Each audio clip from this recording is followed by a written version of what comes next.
गुरुजी नमो नारायण। नमो नारायण। गुरुजी हमें कुछ कहना था कहिए। लकवा के विषय। जी लकवा आजकल देखने को बहुत मिल रहा है, जी। उसका निदान कैसे होगा आयुर्वेदा के माध्यम से हमें ज़रा बताएं। देखो, लकवा पैरालिसिस है ना, इसके होने के कई कारण हैं। भौतिक युगों में प्रगति के होड़ में भागते हुए हम अपने शरीर की तरफ ध्यान नहीं देते हैं, हम अपने खान पान पे ध्यान नहीं देते हैं। ऐसी स्थिति में अगर हमारा बीपी कंटिन्यू कम या ज़्यादा हो जाता है या अचानक से बढ़ जाता है या एकदम डाउन हो जाता है, ऐसे परिस्थिति में भी ब्रेन को ब्लड नहीं मिलता है और पैरालाइज हो जाता है।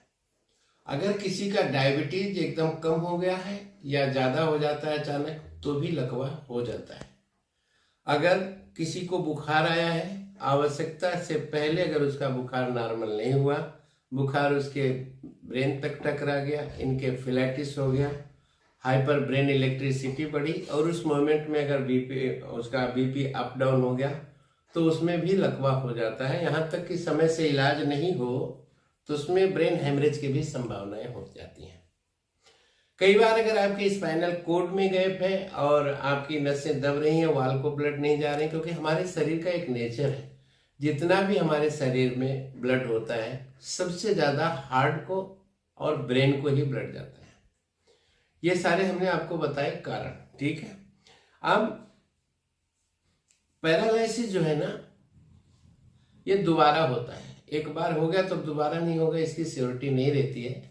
दोबारा नहीं हो, अगर उससे बचना है तो पेशेंट को मेंटल रिलैक्स रखने की जरूरत है, क्योंकि ऐसे पेशेंट को तुरंत ही एंजाइटी हो जाती है, मेंटल बिहेवियर डिसऑर्डर जिसे हम कह सकते हैं, ऐसा भी हो जाता है। क्योंकि वो अकेले बैठता है, अतीत और वर्तमान को सोचता है, मैं क्या था, क्या हो गया, है ना। वो कहते हैं ना, आज अचानक से मुझको मेरी ही याद आ गई, मैं क्या इंसान था और क्या हो गया, समझ रहे। ऐसी हालात में उसको परेशानी होता है। अब मेडिकली इसमें ब्लड को पतला करने की दवा, multiple vitamin supplementary, brain tonic, liver के लिए टॉनिक और एक्सटर्नल यूज से थेरेपियों का इस्तेमाल किया जाता है। कहीं एक्यूपेंचर किया जाता है, कहीं एक्यूप्रेशर किया जाता है, कहीं नॉर्मली जो ज्ञाता है वो एक्सरसाइज करते हैं, कहीं आजकल तो नई नई आधुनिक चीज़ें आई हैं, कोई करंट लगाते हैं, कोई कप थेरेपी से करते हैं। लेकिन ये ध्यान रहे कि बाहर का जितना भी एक्सरसाइज दिया जा रहा है सिर्फ फ्लेक्चुअलिटी करेगा।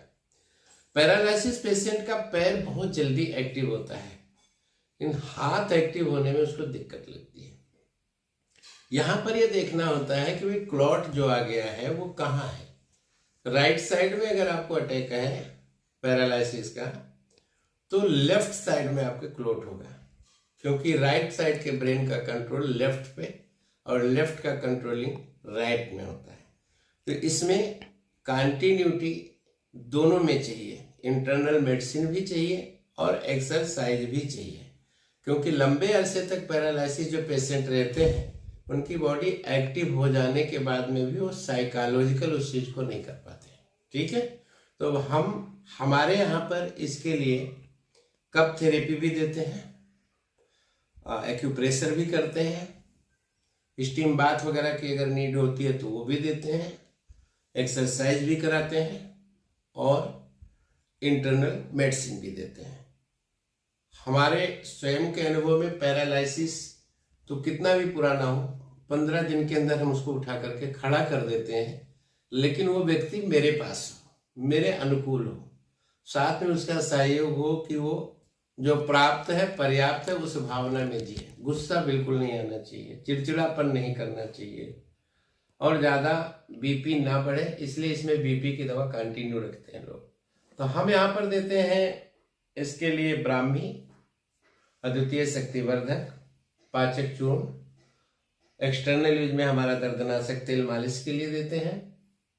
और अगर ज़्यादा ही लगा कि भाई उसको बीपी बढ़ रही है, एंजाइटी हो रही है, तो उसके लिए हम सुखसैन कैप्सूल देते हैं और इसके सेवन से वो पूर्णतः ठीक हो जाते हैं, क्योंकि मेडिकल में प्रैक्टिकल की ज़रूरत है, बातों से कुछ नहीं होता, मेडिकल कहता है after treatment report and before treatment report.